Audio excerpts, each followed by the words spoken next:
pagi Bapak, Ibu, Saudari-saudara, umat beriman yang terkasih, dimanapun Anda berada, para pendengar setia Renungan Mutiara Pagi yang diberkati oleh Tuhan kita Yesus Kristus. Selamat berhari Minggu, selamat beribadah bersama dengan keluarga, sahabat, kenalan, bersama dengan komunitas umat beriman dimanapun Anda berada, entah secara offline di gereja dengan protokol yang ketat, entah dengan mengikuti misa melalui live streaming di rumah masing-masing. Semoga kita sekalian boleh merayakan Minggu Prapaskah yang kelima ini dengan penuh syukur, dengan penuh iman. Saudari-saudara terkasih, pada hari Minggu Prapaskah kelima tahun B ini, saya ingin mengajak kita merenungkan Injil Yohanes bab 12 ayat 20 sampai 33. Dalam nama Bapa dan Putra dan Roh Kudus. Amin. Di antara orang-orang yang datang ke Yerusalem untuk merayakan Paskah, terdapat beberapa orang Yunani. Orang-orang itu pergi kepada Filipus yang berasal dari Betsaida di Galilea, lalu berkata kepadanya, "Tuan, kami ingin bertemu dengan Yesus." Filipus pergi memberitahukannya kepada Andreas, dan berdua mereka menyampaikannya pula kepada Yesus.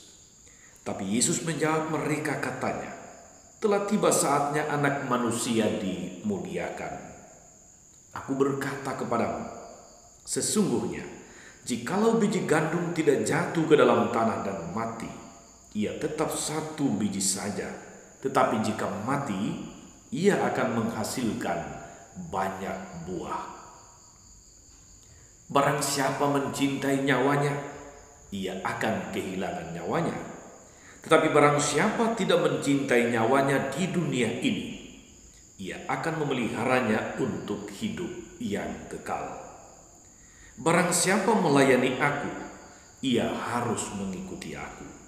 Dan di mana aku berada, di situ pun pelayan-pelayanku berada. Barang siapa melayani aku, ia akan dihormati Bapa. Sekarang jiwaku terharu, dan apa yang akan kukatakan? Bapa, selamatkanlah aku dari saat ini?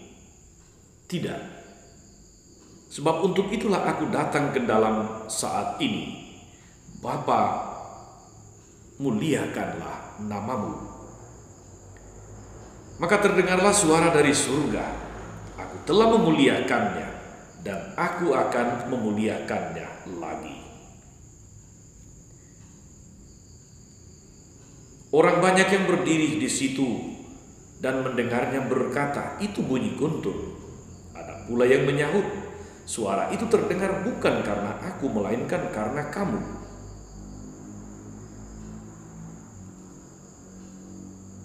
Sekarang berlangsung penghakiman atas dunia ini. Sekarang juga penguasa dunia akan dilemparkan keluar, dan aku, apabila sudah ditinggikan dari bumi, aku akan menarik semua orang datang kepadaku. Ini dikatakan Yesus untuk menyatakan bagaimana caranya ia akan mati. Demikianlah Injil Tuhan.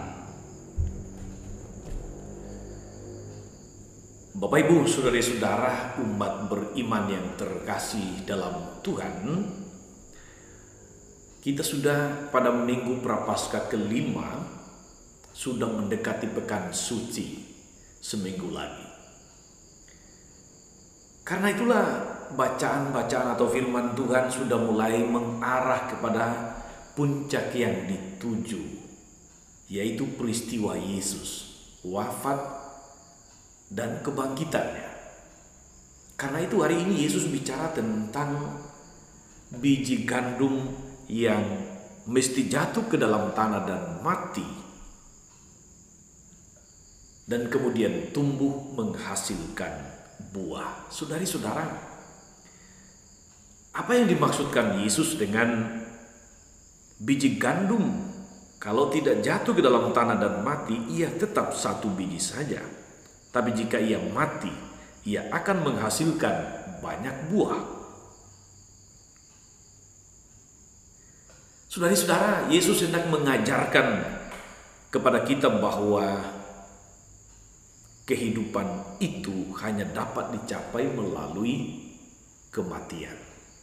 Memang di satu sisi Yesus ingin memberitahukan tentang kematiannya yang akan datang, tapi juga menegaskan bahwa kehidupan hanya bisa dicapai melalui kematian. Hanya melalui penderitaan dan korban kita dapat meraih kebahagiaan. Biji gandum akan tetap satu biji saja jika dia tetap disimpan dalam gudang atau di tempat penyimpanan benih.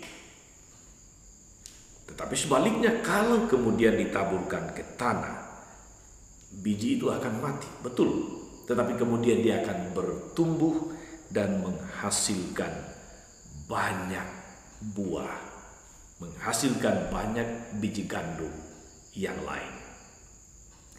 Saudari-saudaraku, umat beriman yang diberkati oleh Tuhan, melalui sabdanya hari ini, Yesus menawarkan satu jalan yang sama sekali lain, yaitu jalan penderitaan, jalan pengorbanan, dan itu adalah jalan salib.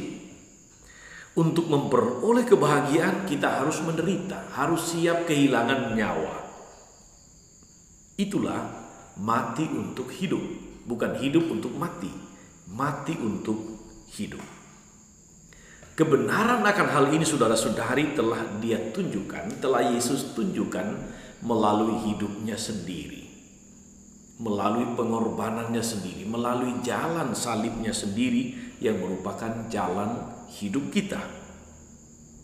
Dia mengorbankan dan membiarkan hidup dan tubuhnya dikoyakkan dalam penderitaan salib dan kemudian kematian, sebelum bangkit dengan jaya dari maut sehingga menghasilkan buah kehidupan bagi kita semua. Saudari-saudaraku, umat beriman terkasih, apa pesan firman Tuhan hari ini untuk kita sekalian? Saya merenungkannya begini, saudara-saudari. Kalau hidup kita ini, hidup Anda dan saya, diibaratkan seperti biji gandum, maka cara hidup kita itu yang akan menentukan buah-buah yang kita hasilkan. Anda tidak harus mati sekarang, tentu. Tetapi bagaimana memaknai hidup sehingga nanti ketika kita mati, pada saatnya hidup kita ini dikenang sebagai hidup yang berbuah. Kalau kita hidup hanya untuk diri sendiri, itu berarti tidak berani kehilangan nyawa, memperkuat ego kita sendiri. Maka hidup kita ini tidak akan pernah menjadi sebuah anugerah bagi sesama. Atau istilah yang sering kita dengar, tidak akan pernah menjadi berkat bagi orang lain. Tetapi kalau kita berani berdasarkan sabda Tuhan hari ini, mematikan diri sendiri, dalam arti mematikan egoisme kita, maka hidup kita itu akan menjadi lebih bermakna. Hidup kita akan menjadi berkat bagi orang lain. Mari saudara-saudari, kita belajar dari begitu banyak pribadi yang kita kenal, tokoh-tokoh yang pernah hidup, yang telah memberi contoh bagaimana hidup itu bermakna. Mereka yang mati bagi diri sendiri, tapi mau kehilangan nyawa untuk banyak orang lain. Kita sebut saja, Bapak Ibu saudara-saudari, ada Mahatma Gandhi, tokoh India, yang melalui kematiannya melahirkan perjuangan anti kekerasan.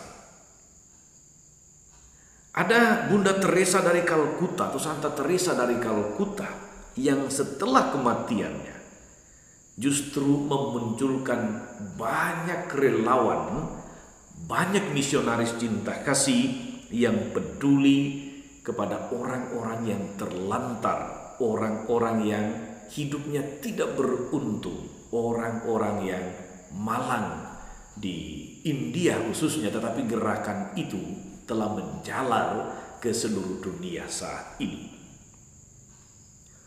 Di Indonesia sendiri, kematian Kartini melahirkan perjuangan emansipasi kaum wanita di Indonesia. Tokoh-tokoh ini, saudara-saudari, memberi kita inspirasi bahwa kematian mereka itu bukan kematian yang sia-sia.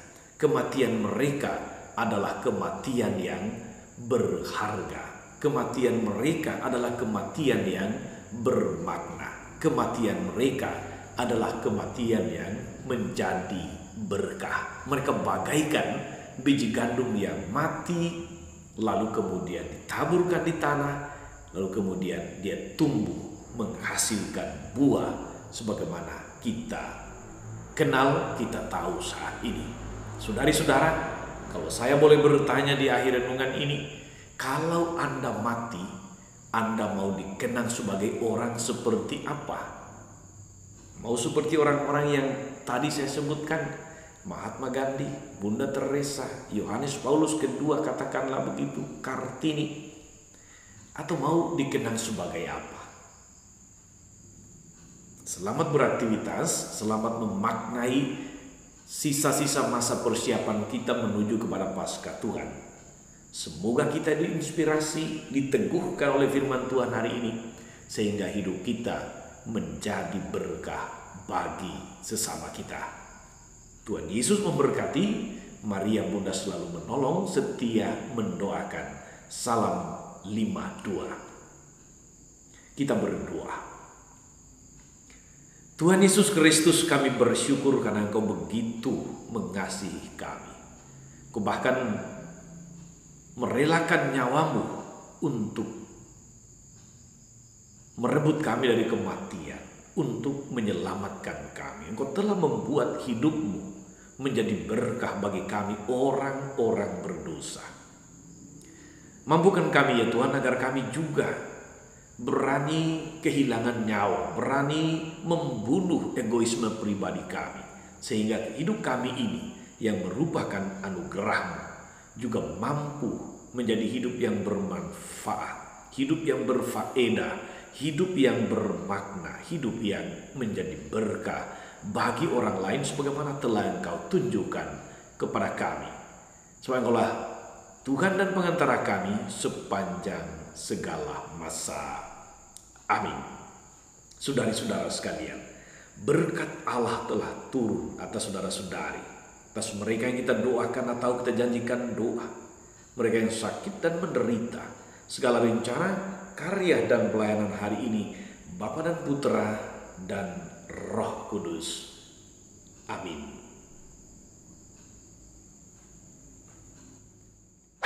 Jangan lupa like, subscribe, nyalakan lonceng notifikasinya. Salam 52, Tuhan memberkati.